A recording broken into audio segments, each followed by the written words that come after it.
Assalamualaikum warahmatullahi wabarakatuh.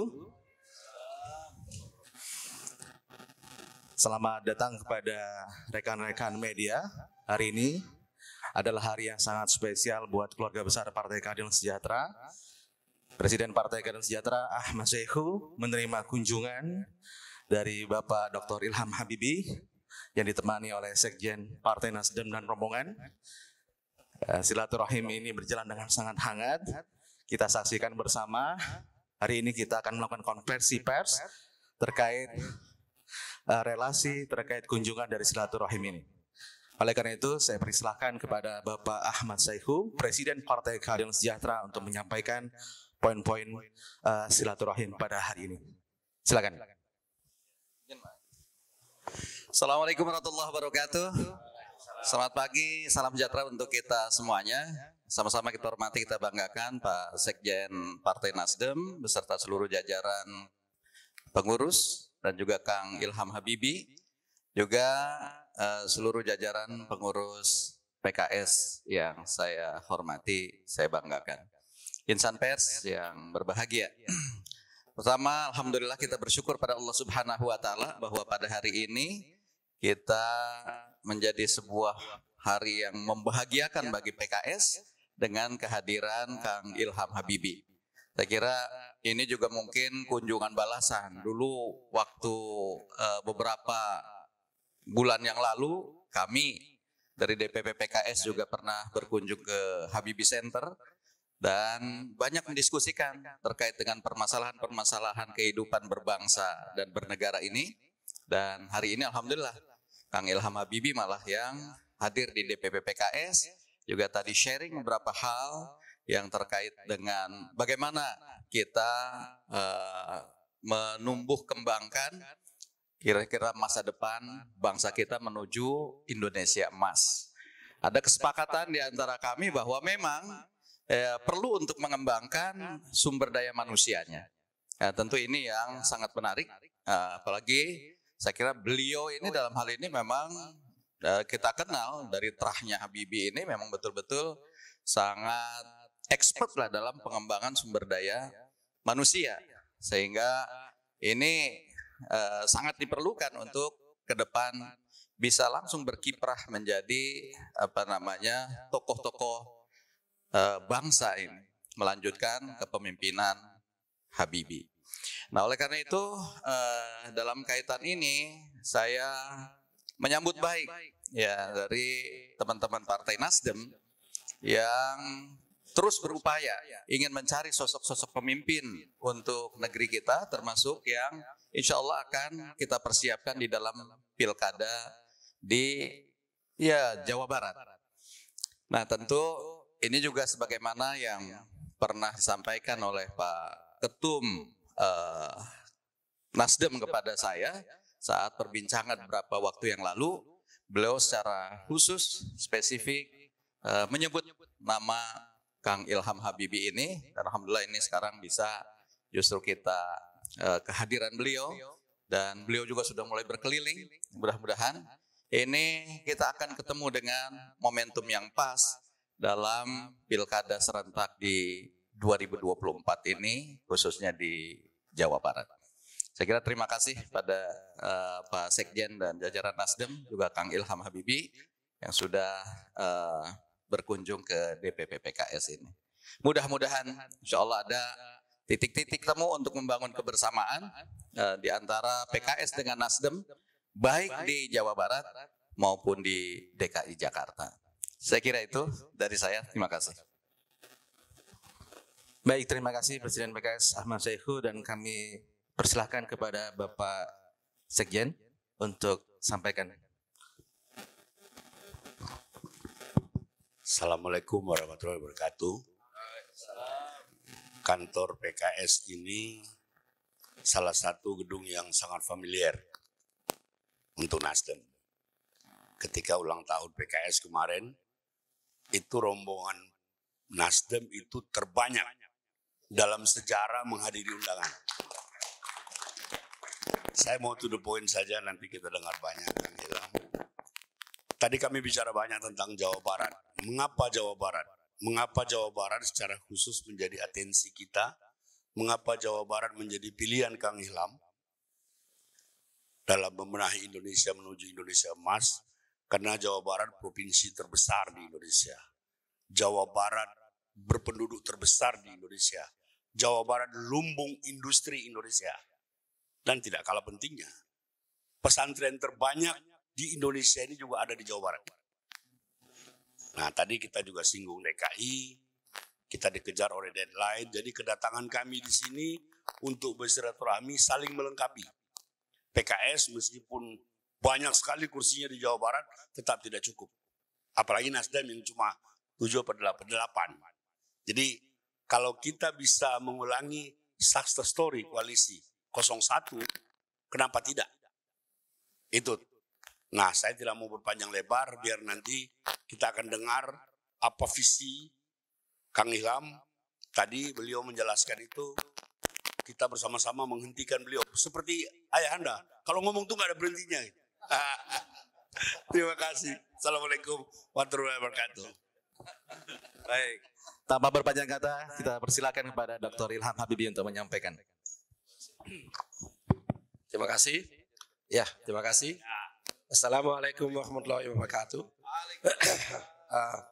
Selamat pagi, salam sejahtera kepada kita semua. Terima kasih. Pertama-tama saya ingin ucapkan terima kasih kepada PKS serta jajarannya, terutama kepada Pak Ahmad Syahiku dan teman-teman lainnya, dan mohon maaf saya tidak sebut satu-satu. Dan tentunya juga kepada rekan-rekan dari Nasdem, terutama Pak Taslim dan Bapak Ibu lainnya yang sekali lagi mohon maaf saya tidak sebut satu-satu.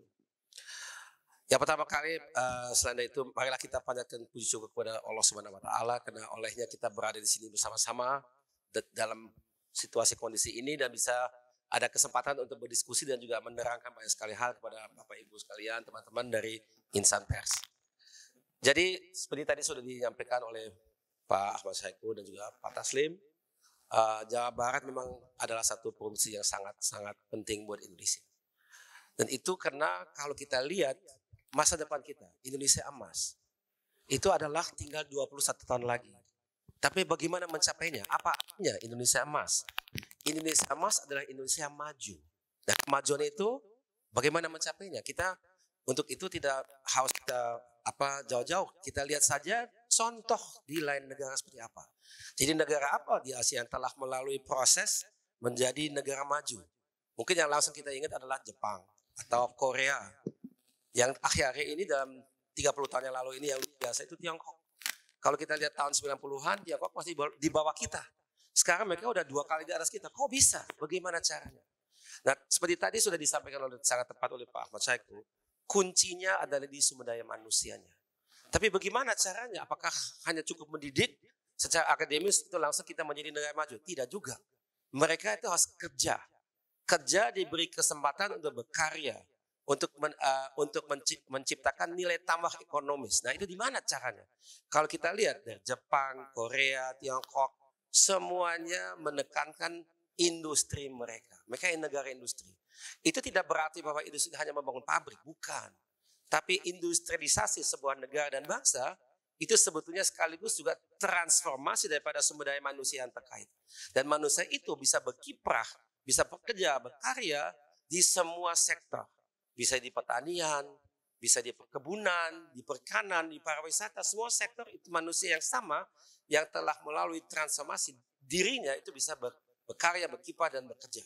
Nah, itu yang kita harus lakukan, dan itu Jawa Barat tadi sudah disampaikan oleh Pak Taslim adalah lumbung, bukan saja lumbung padi tapi juga lumbung industri. 55% dari industri di Indonesia ada di satu provinsi yang bernama Jawa Barat. Di lain pihak juga banyakkan SMK di Indonesia, mayoritas di Jawa Barat, banyak sekali.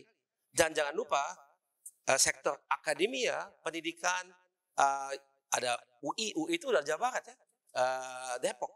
Kemudian ada ITB, IPB, Pajajaran, Pariangan, Telkom dan sebagainya, banyak sekali. Jadi kita lihat di sini ada industrinya sudah ada, harus kita perkuat, sektor pendidikan juga ada, harus kita juga perkuat, dan yang penting dalam konteks ini perlu ada kolaborasi antar sektor.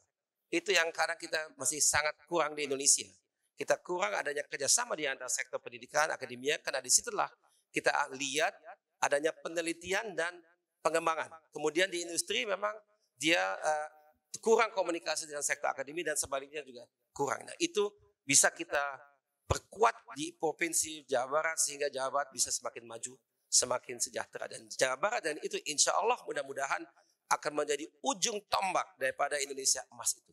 Ujung tombak, jembatan, motor, apapun sebutannya, tapi itulah peranan Jawa Barat. Jadi kalau saya ditanya, Pak Ilham, apa yang penting buat Jawa Barat? Itu 3 hal. Lapangan pekerjaan, pendidikan terkait, dan jangan lupa UMKM. UMKM di Jawa Barat banyak sekali. Mereka tidak boleh ditinggalkan, harus dikaitkan dengan pengembangan industri ke depan. Jadi mereka bagian dari ekosistemnya untuk menjadi bagian dari kemajuan ekonomi yang insya Allah kita akan lihat di Jawa Barat.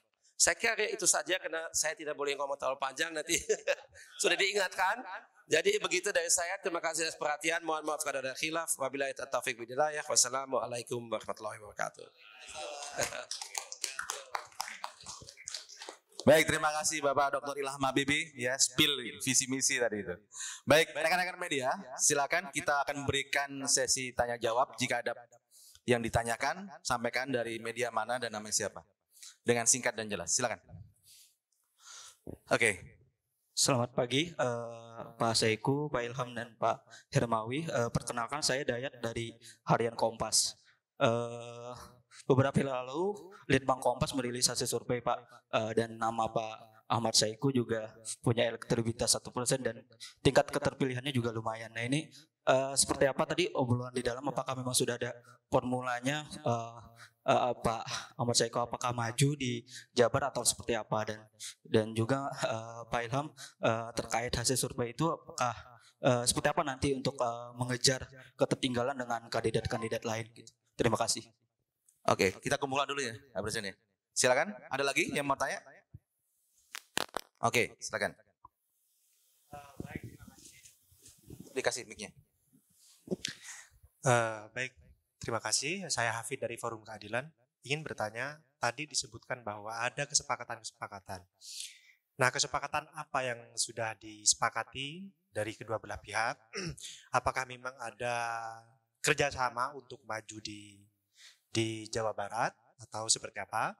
Lalu kalau seandainya ada kesepakatan itu, kenapa memilih misal Ilham Habibie?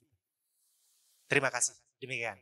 Oke, satu kali lagi ada kesempatan? Cukup? Kalau cukup langsung saya. Oke. Ya, Oke, Assalamualaikum. silakan. Saya Dewi Rahmawati dari detik.com.